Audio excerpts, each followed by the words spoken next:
আসসালামু আলাইকুম। আপনারা সবাই কেমন আছেন? আশা করি আপনারা সবাই ভালো আছেন। আল্লাহর রহমতে আমরাও সবাই ভালো আছি। এটা আমার নতুন চ্যানেল। আজ প্রথম রান্না করব বেগুন দিয়ে আর টমেটো দিয়ে শিং মাছ রান্না করব। এটা আলু কাটলাম নাকি? হ্যাঁ, আলু কাটতেছি, এখনো বেগুন কাটিনি।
সামান্য পরিমাণে একটু তেল দিয়ে দিব।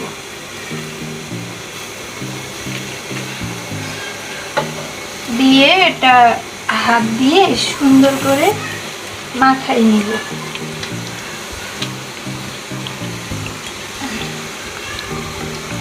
আমার কড়াইটা ছোট তো এই জন্য মাখাই নিলাম। পানি দিয়ে দিব আর হাতের মশলাগুলো দিয়ে দিলাম। চুলাটা অন করে দিলাম।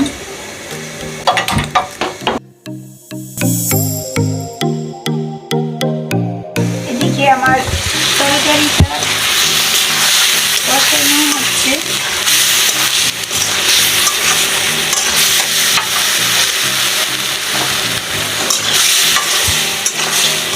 তরকারি যত কষাবে তত মজা লাগবে।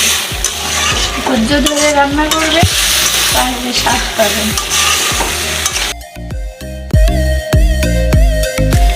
আর একটু ঢাকা দিব। এদিকে আমার মাছটা একটু দেখব।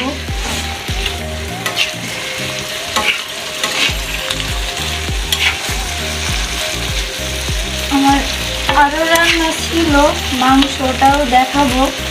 মাংসটা আগেই রান্না করে ফেলছি, ওটা ইফতারির টাইম ছিল তো এর জন্য দেখাইতে পারি না তাড়াহুড়ো করে। আর একদিন মাংস রান্নাটা দেখাই দিব আপনাদের সঙ্গে।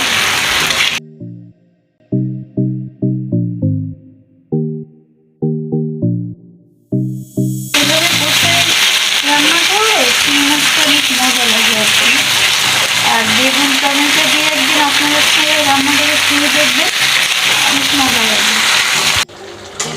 তরকারিটা প্রায় শেষের মুখে, শেষে টমেটোটা দিয়ে দিব, দিয়ে জালটা একটু জোরে দিয়ে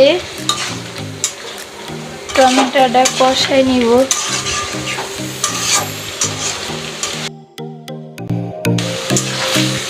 টমেটোটা লাস্টে দিলে মানে ভালো হয়, না হলে তরকারির সাথে একসাথে দিলে টমেটোটা সিদ্ধ হয়ে যাবে, গলে যাবে, পরে মজা লাগবে না। কিন্তু এটা তরকারি কষানোর পরে দিলে মজা লাগবে আর কি। টমেটোটাও আস্তে আস্তে থাকবে, ভালো লাগবে খেতে।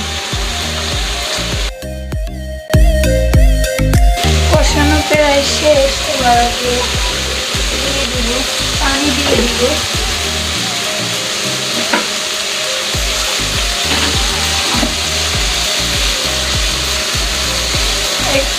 পানি দিয়ে দিব।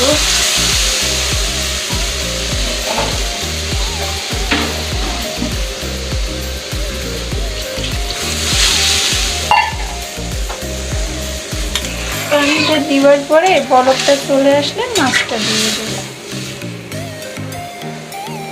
শেষ। তারপর মাছটা দিলেই শেষ হয়ে যাবে রান্না। তরকারিটা একটু বরফ আসলে ভালো হয়, কিন্তু আমি একটু ব্যস্ত আছি তো এই জন্য আগের থেকেই দিয়ে দিচ্ছি। কিন্তু আপনারা দিবার সময় বরফটা নিয়ে তারপর দিয়ে দিবেন। আমার মানে ছোট বেবি আছে তো অনেক কান্নাকাটা করে, এই জন্য আমার একটু ব্যস্ত করা লাগতেছে, এই জন্য দেখাইতে পারলাম না বরফটা আপনাদের। আপনারা দিয়ে দেবেন। আপনারা সবাই এই রান্নাটা অবশ্যই একবার হলেও খেয়ে দেখবেন, যে শিং মাছ দিয়ে বেগুনের টমেটোর ঝোল কেমন মজা। আমাকে সবাই জানাবেন। আমার এই চ্যানেলটা নতুন, আপনারা সবাই আমার চ্যানেলটা শেয়ার দিবেন, লাইক দিবেন, বা আমাকে বেশি বেশি মানে সাপোর্ট দিবেন, আমি যেন করতে পারি। মানে আমার ভয় ভয় লাগতেছে। সবাই সাবস্ক্রাইব করবেন, অবশ্যই আমাকে সাপোর্ট করবেন বেশি বেশি করে, যেন আমি ভিডিওটা রানিংভাবে চালাইতে পারি বা করতে পারি আর কি। মানে আমার যদি কোনো ভুল হয়ে থাকে তাহলে আপনারা ক্ষমা দৃষ্টিতে দেখবেন। আসলে আমি কখনোই প্রথম তো কখনো করি নাই, ভয় ভয় করতেছি। আর এ পর্যন্ত রাখি।